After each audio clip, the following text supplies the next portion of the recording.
Hello viewers, Raje چې زده کړو meaning, example, synonyms او antonyms of adjust.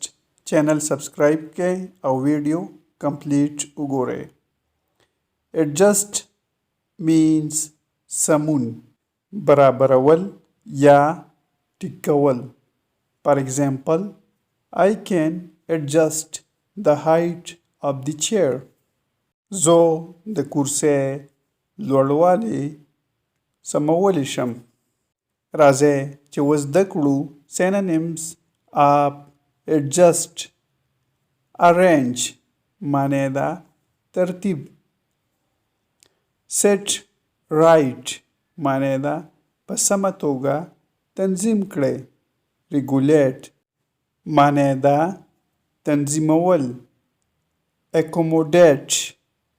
accommodate means ځای په ځای کول. راځئ چې اوس زده کړو antonyms of adjust. displace means بې ځایه. disarrange بې نظمه کول. dislocate بې ځایه کول. disconnect means منحل کول.